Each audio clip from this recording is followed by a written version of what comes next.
Alright, well, I've had a couple goes at this already.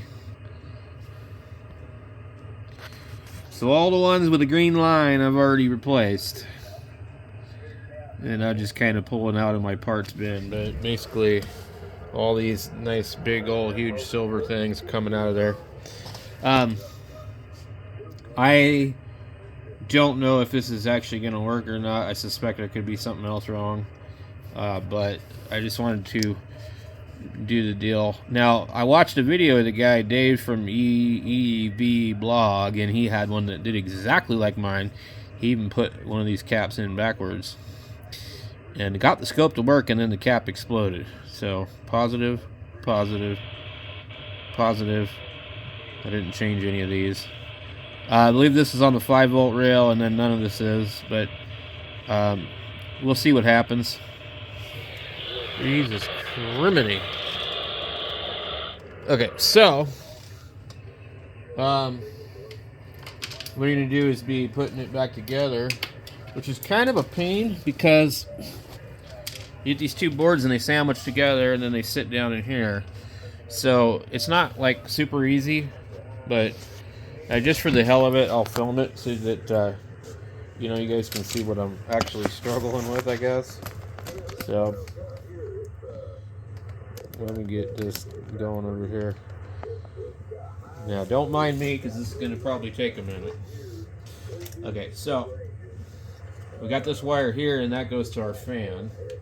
And we got to make sure that we kind of have this over here. Now, these pins go through this thing. We got to be careful of that there. But these, oh boy, I accidentally bent these pins.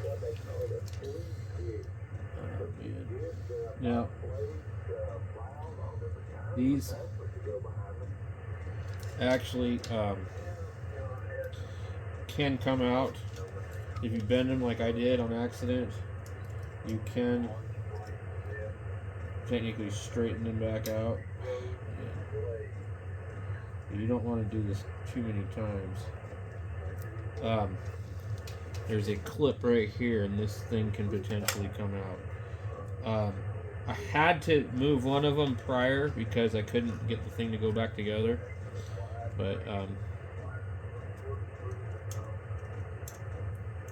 they're really kind of touchy sometimes.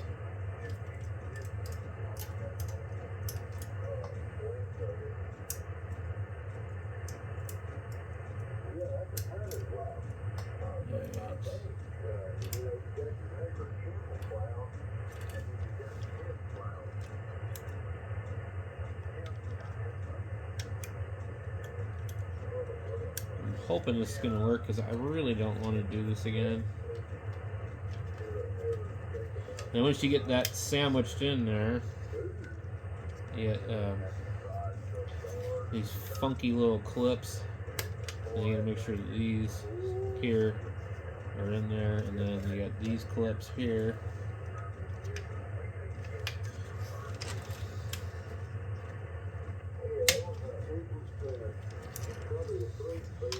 So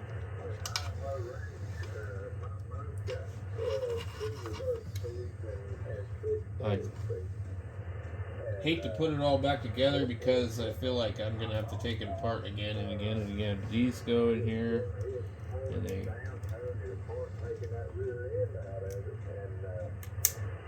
sit in like that, I guess.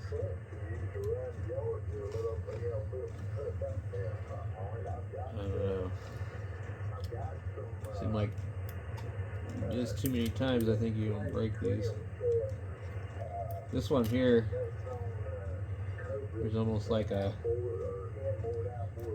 little hole next to it, which it kind of locks into, which is cool, I guess, but the other side doesn't have anything like that.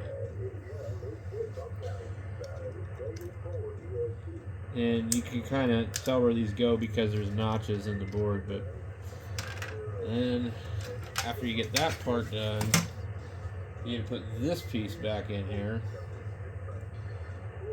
I mean, it's a lot of little small stuff. It's not too bad. And then everything is these stupid Torx bits, which I absolutely freaking hate.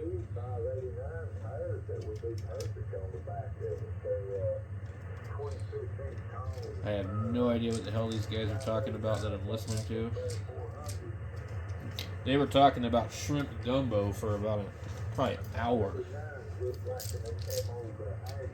Thought it was kind of funny, actually.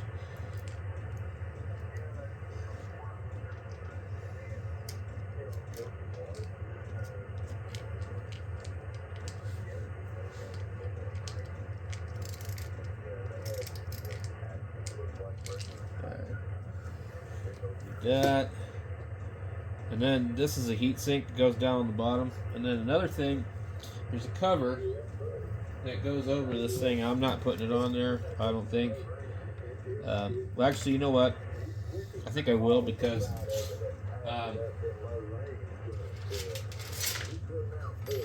I don't want to. I'm gonna after this, I'm gonna put this thing away.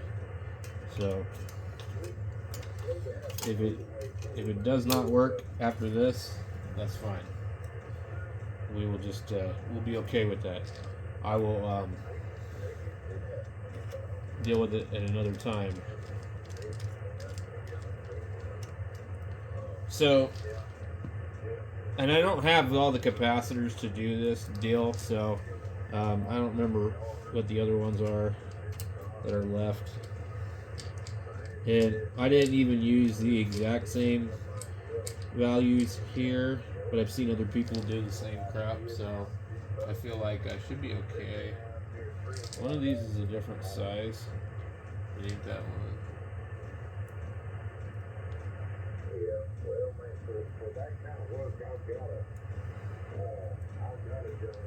Oh, there it is. I have this little trick I like to use when I don't feel like digging out my Torx, because my automotive tools, they're in a box in the house. I'll take an Allen wrench.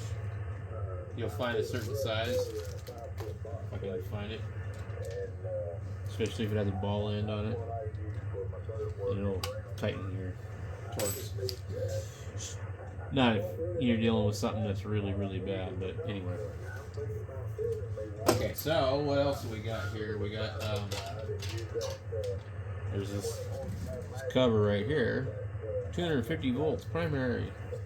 Yeah, I don't remember where it goes. I think it goes over here.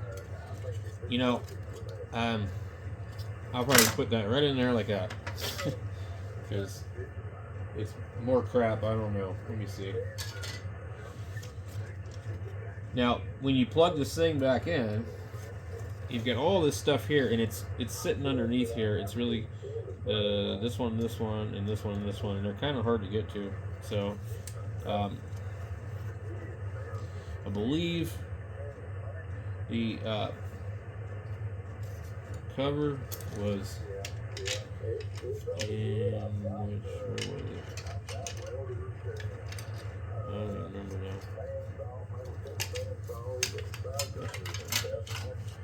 I think it was. I'm not really sure where the hell it was. Come to think of it.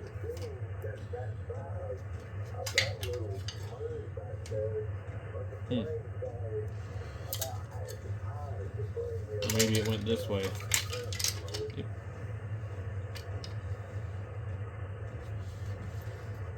It's funny because I wasn't paying attention. 250 volt primary potential present on components and circuit board under this shield. Test line for capacitor discharge less than or equal to 24 volts before servicing. I really do think that's like probably right there. And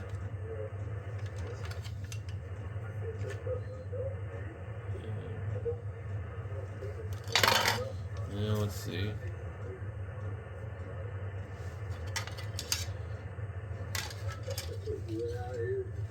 Or over here. I don't know. I think it's this piece here we're testing. So anyway, let's forget about that. We'll just get this thing back in here. I mean, because we don't even know if it's going to work. Oh, man. And now, like, I put the shield on there.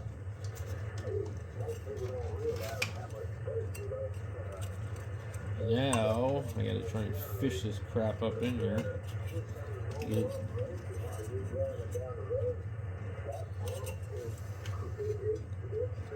Alright, that's good enough.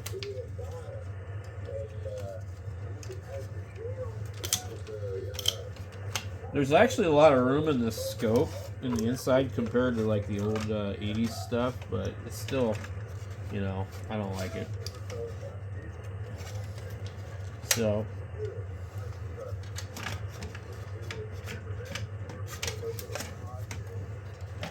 and then you line up here. These are kind of hard to get pushed back down on this thing, so it's kind of a good idea to probably do it before you tighten down your heat sinks and stuff, because then at least you can like kind of tilt the board one way or another.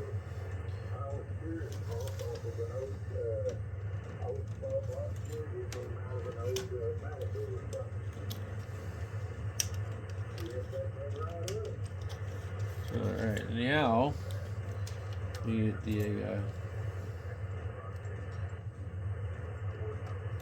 these ones.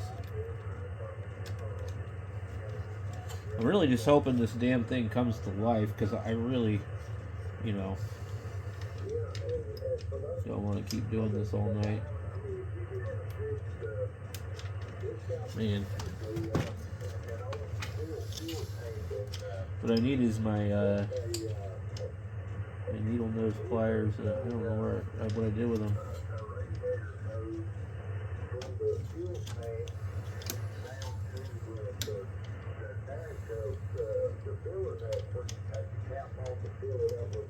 Okay, got that one.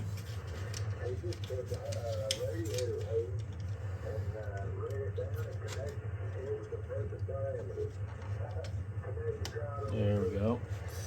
And then this one goes through here, and it's really tough to get this thing to go through here. I don't want to keep doing this because I'll end up breaking the connector, I think. And it gives power to the rest of this thing. So there's a little deal here. I don't know what this would be, like an expansion thing. So I think pretty much we get our heat sink in here. There's these two little wires here. You can't really tell where some of this stuff goes. You just kind of have to guess if you didn't pay attention. But you can tell where it looks like it wants to fit. Well, worst case scenario is you spent $5 on an oscilloscope that's 400 megahertz like I did, and you hook it up wrong and it goes poof. And then you don't have to worry about it no more. You're like, oh, okay, you had one shot.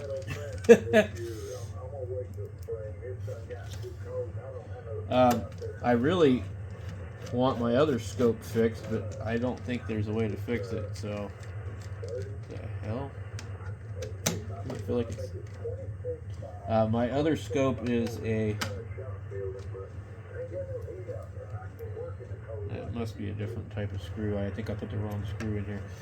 It's 100 megahertz. I think it's a 4-channel, but only two channels are primary, but it has a 200 megahertz frequency counter or something like that, and it's pretty damn accurate, so I like it. Alright, so that's about how long that takes. I guess you guys probably didn't see a lot of it. What we're going to do now, we'll go ahead and undo the power switch, and if I blow it up, you guys will see it on the camera. So, go ahead and rotate our bucket.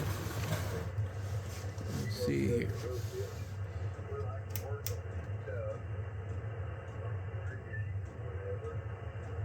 Now they all light up, and it's doing the same thing it always did. So they light up like that, and it doesn't do anything.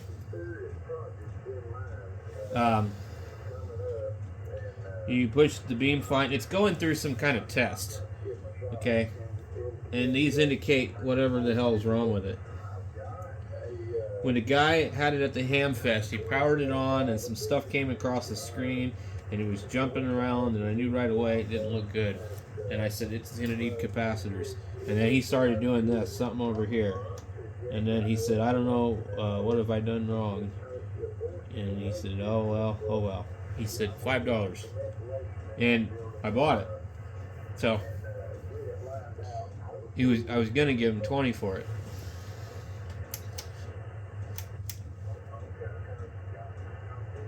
So it does do that, you'll see.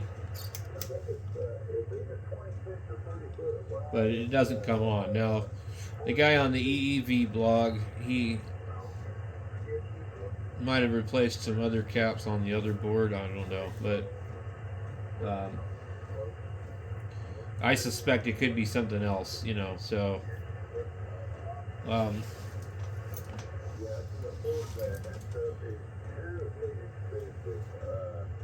yeah, so basically it's not passing the startup test, and I don't think there's another reason why it would do that, but there's not a lot of information on these. This is about from 1990 to 95, somewhere around there, so it was basically before the internet. So although I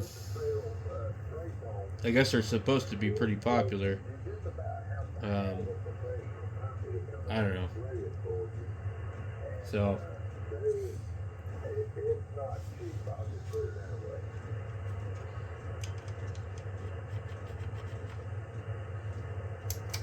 and I've tried doing this a few times.